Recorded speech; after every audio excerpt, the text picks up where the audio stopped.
Okay.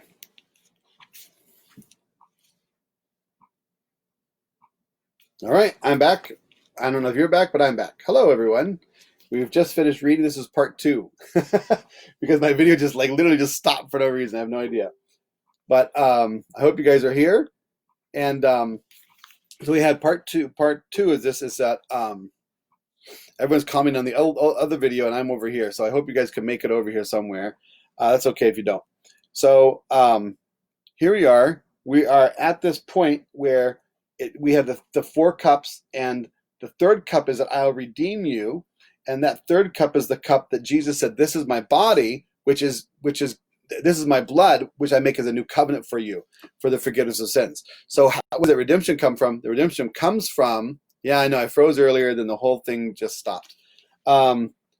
So we have from Exodus chapter 6, verse 6 and 7 are the four cups. That's where they get the four cups in Judaism, and that follows all the way through. So when you celebrate communion, you're celebrating that third cup.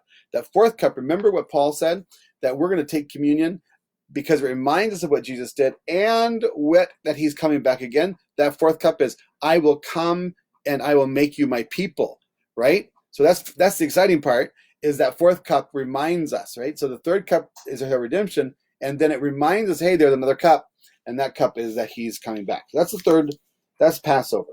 Then we get to this next one. It says you're to count 7 complete weeks starting from, oh, no, sorry. Got to go before that. So the Lord spoke to Moses, speak to the Israelites, tell them, when you enter the land, you reap a harvest, you'll wave a sheaf before the Lord so that you will be accepted. The priest is to wave it on the day after Shabbat. Now, this is a very important one. Why are they waving that sheaf? What are they doing? It's happening right after Passover. Right after Passover. What is it? Does anybody remember? Well, you have to know that's why Jesus is the first fruits of resurrection, right? Jesus is the first fruit. So when you read in the scripture about first fruits, I hope you can, my mind is blank right now, so someone can tell me where that is. It'd be great. That he's our first fruit of resurrection.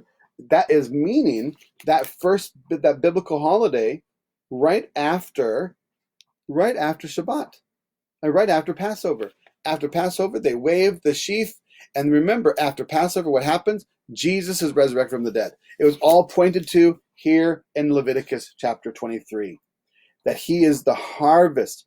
When you enter the land, you bring its harvest. You're to bring the first sheaf of your harvest to the priest. Yay! Jesus is the first fruit of the harvest of resurrection. So that's what that is, and that's very, very exciting. Then they count 7 complete weeks. Okay, so they count the Omer. That's what the Omer, not Omer. Omer in the biblical feast, you count the Omer, and then what happens is there after that is Pentecost, or we call Shavuot, right? So we have Shavuot, and Shavuot is reminding ourselves that God gave us the 10 Commandments, and we had this relationship. Thank you, not Colossians, maybe Colossians, maybe 1 Corinthians, right? Someone's giving me some references here. 1 Corinthians 15, verse 20. Yes, thank you very much, Anthony. But now Christ has been raised from the dead, the first fruits of those who have fallen asleep. And if you read that and you think first fruit, you're like, what does that mean? That's because we haven't done our good due diligence in the book of Leviticus. But each in his own order, Christ the first fruits, after at his coming, those who belong to Christ. Wow, thank you very much. 1 Corinthians 15, verses 20 following. So Jesus is our first fruits of resurrection. That's found right here in Leviticus. Then we have the Omer, where they're counting. After the Omer is counted, they have Shavuot. He doesn't really mention Shavuot here, but that's the day of Pentecost, where the church is established on the steps of the southern steps of the temple. Then you have another one. It's called then the Day of Atonement. We'll get to that one later, but we've already talked about Day of Atonement, actually. And then in verse 34, tell the Israelites the festival of booth, where they have to live in tents for that many days, and they wave it's a very exciting one. So I'm wondering if we can see, here's my own, what I've been taught, and I kind of like it, and I think it works. So Let's look at John chapter 1. In the beginning was the Word was with God, and the Word was God. He was with God in the beginning. All things were created through him, and apart from him, not one thing was created. So that's chapter 1, verse 1 and 2. But look at verse 14. The Word became flesh and took up residence among us. We observed his glory, the glory as the one and only Son from the Father, full of grace and truth. So I just love that, because what is it sharing with us? That Jesus took up residence. And I think that I've heard that the Greek there is he's pitched his tent. He made a tent for himself here on earth. What does that sound like? A booth.